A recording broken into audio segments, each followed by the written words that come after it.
দিল্লিতে আইএসের সঙ্গে যুক্ত একটি জঙ্গি মডিউল ভেঙে দিল দিল্লি পুলিশ। শুক্রবার জানানো হয়েছে এই অভিযানে 2 জঙ্গিকে গ্রেফতার করেছেন তারা। তাদের মধ্যে একজনের নাম আদনান, সে মধ্যপ্রদেশের ভোপালের বাসিন্দা, অপরজনের বাড়ি দিল্লিতেই।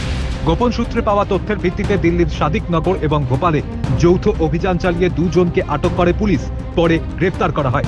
প্রাথমিক তদন্তে জানা গিয়েছে ধৃতদের সঙ্গে পাকিস্তানের যোগ থাকতে পারে। জিজ্ঞাসাবাদ চলছে। দিল্লি পুলিশের এক আধিকারিক ভারতীয় সংবাদ সংস্থাকে জানিয়েছেন, প্রাথমিক তদন্তে দেখা গিয়েছে অভিযুক্তরা আইএসএস সংগঠনের সঙ্গে যুক্ত ছিল এবং রাজধানী দিল্লিতে বড়সড় জঙ্গি হামলার ছক কষছিল।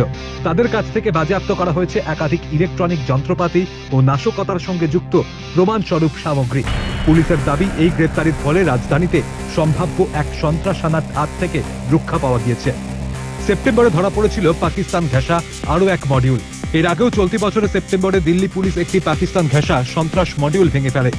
এই সময় রাজধানী, ঝাড়খণ্ড, তেলেঙ্গানা ও মধ্যপ্রদেশ জুড়ে অভিযান চালিয়ে 5 জঙ্গিকে গ্রেফতার করা হয়। পুলিশ জানিয়েছিল ধৃতদের নাম আশার দানিশ, আফতাব, সুফিয়ান, মুজাপা এবং কামরান কুরেশি ওরফে সবর খান। দানিশকে ধরা হয় ঝাড়খণ্ডের রাঁচি থেকে, আফতাব এবং সুফিয়ান মুম্বাইয়ের বাসিন্দা, আর মুজাপাকে আটক করা হয় তেলেঙ্গানা থেকে। তদন্তে উঠে এসেছে ধৃতরা ভারতের খিলাফত প্রতিষ্ঠা করার পরিকল্পনা করছিল এবং ইম্প্রোভাইজড এক্সপ্লোসিভ ডিভাইস ব্যবহার করে বড়সড় সন্ত্রাস হামলার প্রস্তুতি নিচ্ছিল।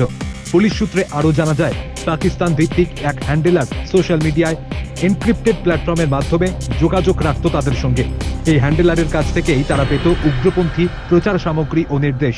অস্ত্র, রাসায়নিক এবং বিস্ফোরক তৈরি উপকরণ জোগাড় করত তারা।